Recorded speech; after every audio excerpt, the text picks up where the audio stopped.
Brocéliande, la forêt la plus légendaire d'Europe. C'est dans ce lieu mythique que j'avais rendez-vous avec un véritable druide, un fin connaisseur des histoires étranges qui hantent ce lieu.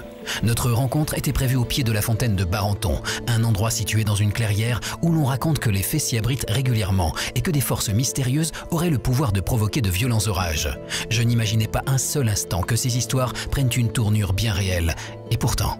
C'est une fontaine magique. D'abord, elle bout alors qu'elle est plus froide que marbre. Tout simplement, on a des gerbes de bulles qui montent du fond de son bassin par intermittence. C'est mystérieux ça, Bien sûr, c'est mystérieux. Vous avez écouté, on a écouté l'orage. Et donc il faut faire attention, le vent est en train de monter et effectivement, cette fontaine-là est capable de provoquer la tempête. Mais les fées se cachent durant les tempêtes. Elles se blottissent discrètement dans l'eau sous les pierres de la fontaine. Et lorsqu'elles aperçoivent une belle âme, elles lui sourient, laissant échapper un peu d'air de leur bouche qui remonte jusqu'à la surface.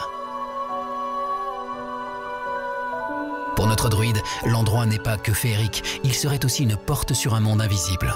On est forcément vers un passage vers l'autre monde parce qu'à chaque fois qu'on a de l'eau, donc une fontaine, une source, un étang, une rivière, c'est un passage privilégié vers l'autre monde. Donc c'est normal qu'on ait des fées qui nous sourient, parce que les fées sont les femmes de l'autre monde.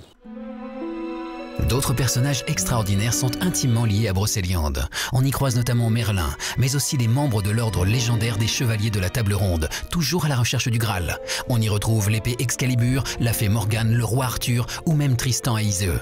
Un incroyable inventaire pour une si petite forêt. La forêt de Brocéliande, en fait, c'est très très important.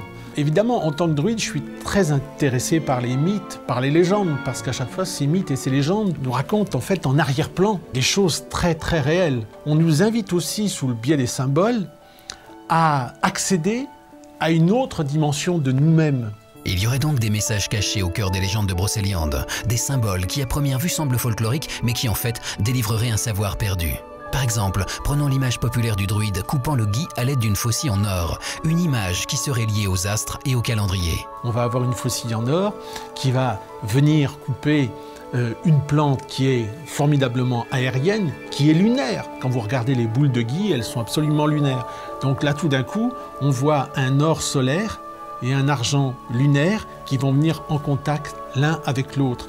Pour décrire la renaissance du soleil, on va avoir des histoires, des légendes. La forêt de Brocéliande serait donc un grand livre ouvert, recélant des secrets enfouis pour certains depuis la nuit des temps.